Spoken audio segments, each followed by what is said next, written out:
Meh, meh, meh.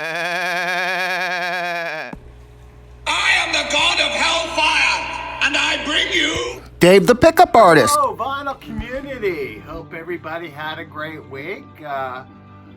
It's time for another Psychedelic Sunday. Yeah, it's that time. I've got some records to show, among other things. It's 1965, and the Fugs, the Fugs put out their first album, cleverly titled The Fugs' First Album.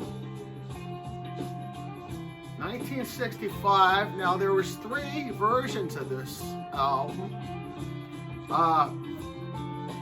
There's an uncensored version, a censored version, and another version that adds a couple different songs. This is the uncensored version. I found this in an antique store a couple years ago. But these guys were 2 beat poets that got together, and I guess they saw the Beatles and thought they could do what the Beatles were doing, and but they couldn't play an instrument. They could barely sing, but they were popular beat poets in the Greenwich Village area and that sort of thing. So somehow they got financing, and they hired a couple of musicians that were in a band called the Holy Model Rounders, who were another kind of beatnik type band, and they put this album together, the Fugs' first album. It's pretty amateurish. It's not a great album by any standards, but it's kind of a curio and a fun album to have. One of the songs is called Supergirl, and one of the songs that got banned from the other album is called Boobs a Lot.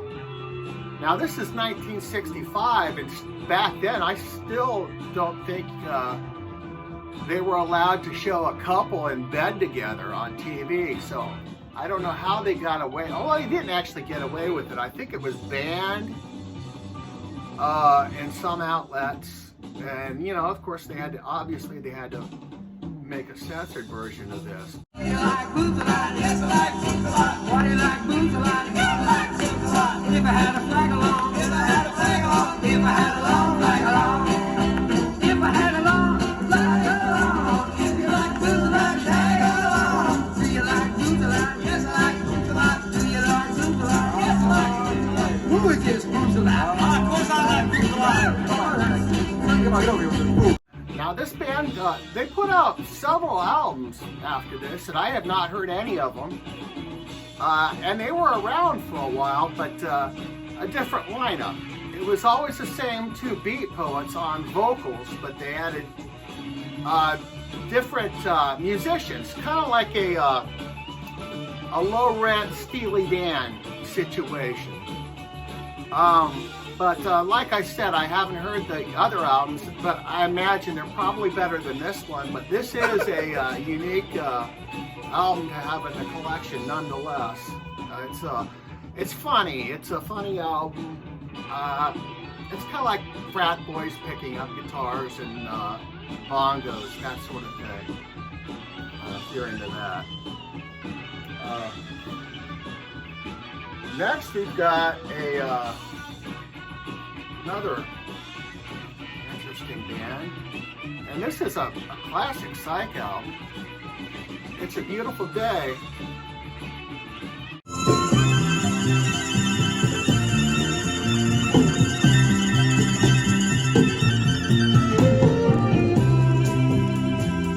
Patty Whipper. White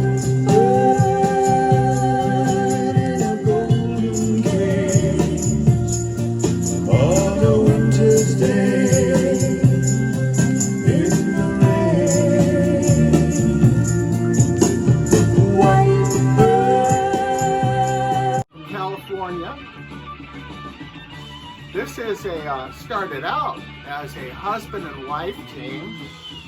We've got David David LaFlamme and Linda LaFlamme. David plays violin and does lead vocals, and his wife, Linda, plays organ, piano, harpsichord, and she's also a lead vocalist. And this is a great album. We've got guitar, bass, and of course the a rhythm section on here also. This has got the 6-minute version of White Bird, the classic psychedelic song. Beautiful inside cover of the band at sunset.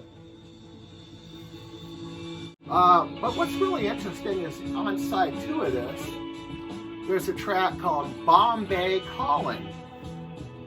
And every time I put this album on, I hear that song and it reminds me of another song that I've heard before somewhere.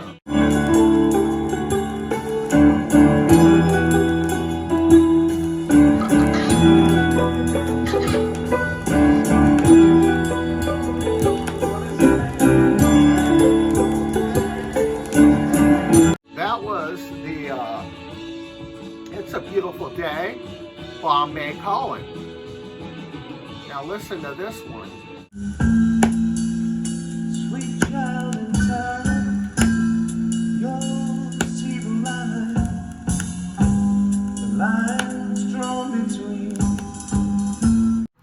So yeah, the It's a Beautiful Day predates this by a few months, but John Lord copped to the fact that he used part of the track on Bombay Calling for the opening of Child in Time, which of course is on Deep Purple in Rock.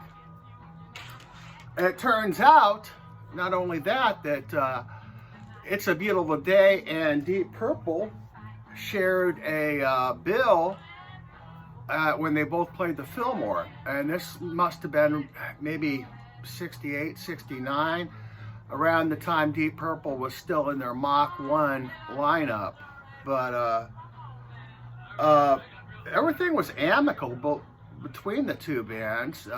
They knew each other. They probably talked about it. In fact, on It's a Beautiful Day's second album, the first track, they use a lick from Deep Purple's song called Ring That Neck, the instrumental that I believe is on Book of the Talisman. So yeah, that's the Deep Purple It's a Beautiful Day connection. Yeah, after their debut, they did Marrying Maiden. I don't have that one or the third one, but I do have this one that came out in 71 or 72, It's a Beautiful Day at Carnegie Hall. Now, this isn't the exact same lineup that's on their first album, but this, I tell you, this lineup is great because this is a fantastic live album. The entire band is on fire. The guitar player, keyboard player, everybody.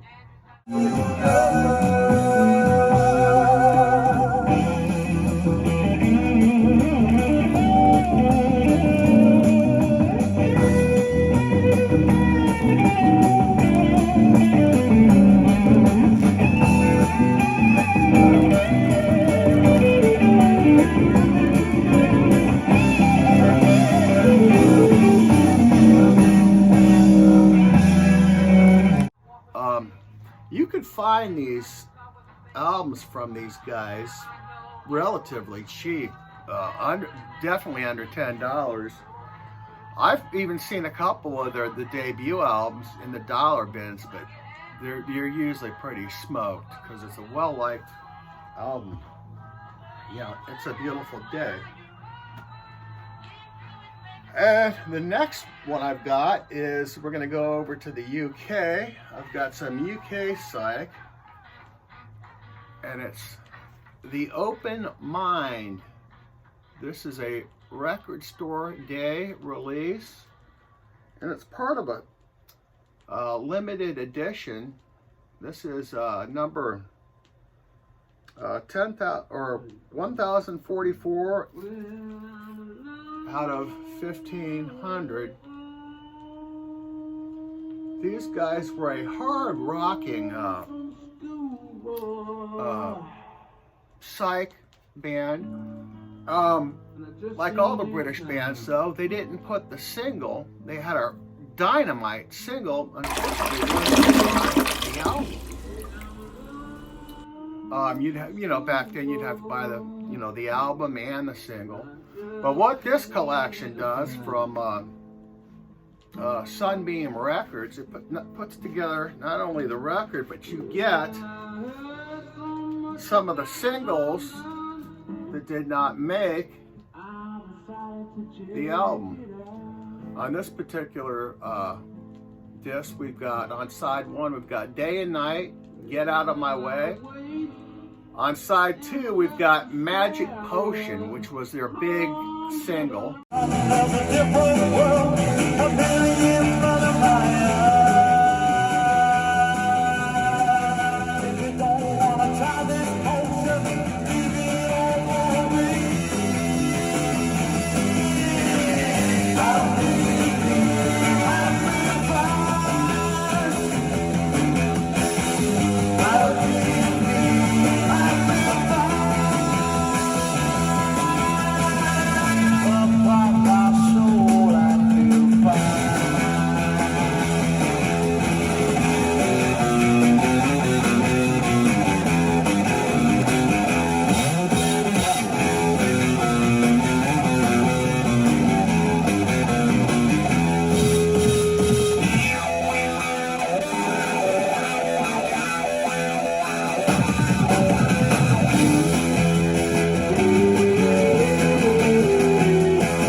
Of the band, a rare picture of the band live.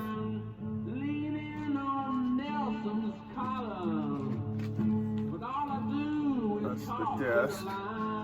Yeah, it's Magic Potion is a great track, but the entire album is also great. Now, what else you have on here? You get a cool booklet, extensive booklet. The band on the front, vital information inside.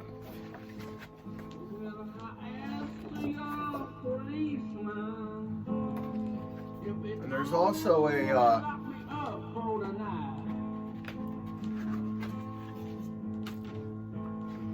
poster in here. Some of them, they're all right.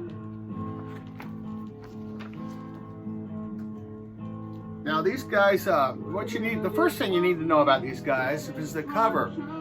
These guys actually lived inside this head, this antique Indian head, when they weren't in between gigs and when they weren't recording.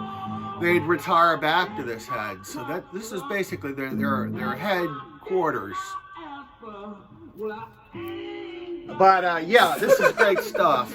The Open Mind. I think this is on the top 100. Yeah, you get a lot of stuff with this package too. I believe there's even something where you can open up your garage door. I've got a love for the 10-inch. Getting back to this single, this is actually this has got the Magic Potion single and its B-side on one side of the record, but on the other side of this, we've got the Drag Set, which is the name of the band they were before they were the Open Mind. They were the Drag Set, and that's racing drag. It's not the other drag.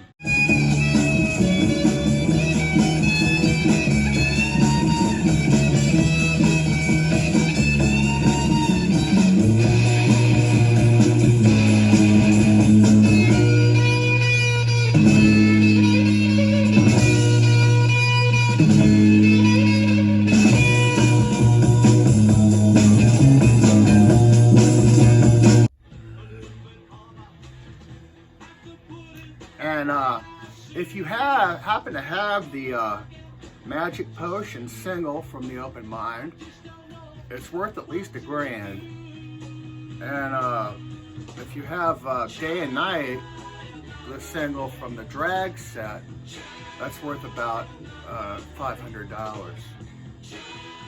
Yeah, the Open Mind, this is a really good package.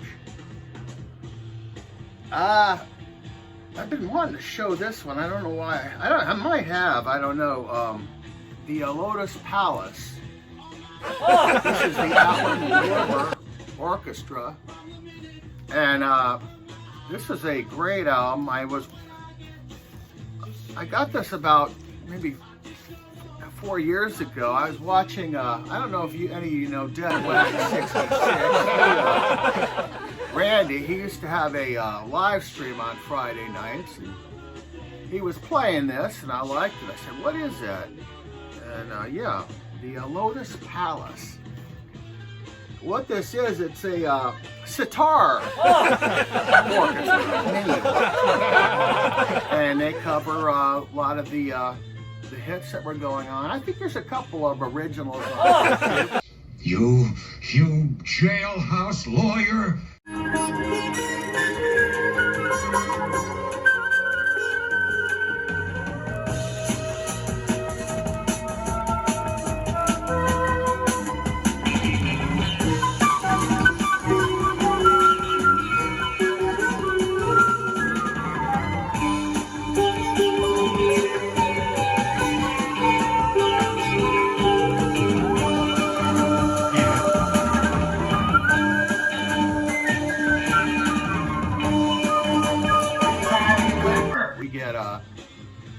Their take on Hang On to a Dream, and they do Flute Song too, the Blues Project song.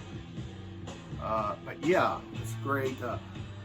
I recently saw Michael at Near Wild Heaven show this too, so he's got a copy. It's on Verve. I was watching videos the other day. One of my favorite videos is this 2-disc DVD CD set from Jethro Tull at the Isle of Wight in 1970. Which was sort of a little bit amateur dramatics in a way, you know, just slightly over the top.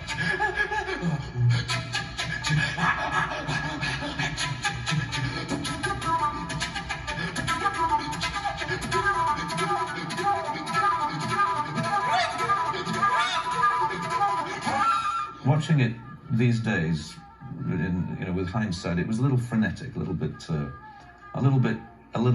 theatrically intense. Now, concert footage is really crazy. Now, back then, this was the weirdest looking band of all of them. On the first tour, it was really just getting what we could. I mean, we I think opened for the MC5, who were the prototype of everything that became punk, some 6 years later. The MC5, famous as they were for their slogan, "Kick out the jams, mother XXXXX." Yeah. And the fact that their bass player contrived with amazing physiological accuracy to take a dump live on stage into a bucket at the same moment in the same song, night after night. I mean, this is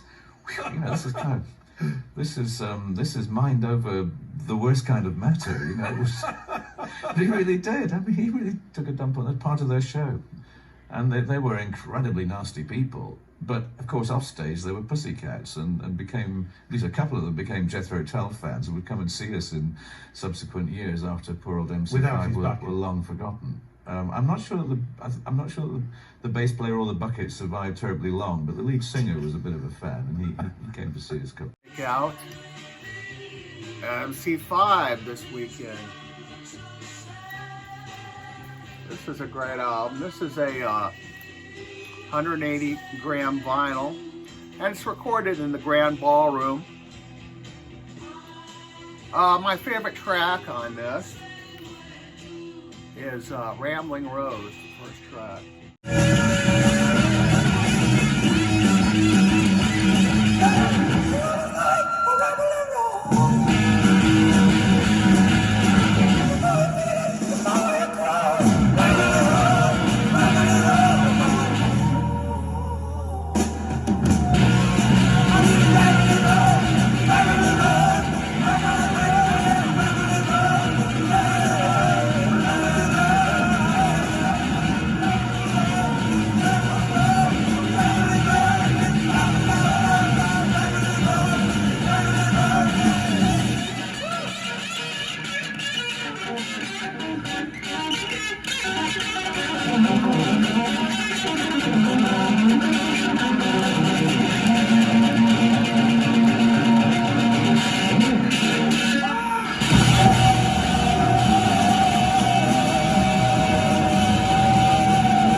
be what? Yeah, well, I was. No, I must have off. It was here because I.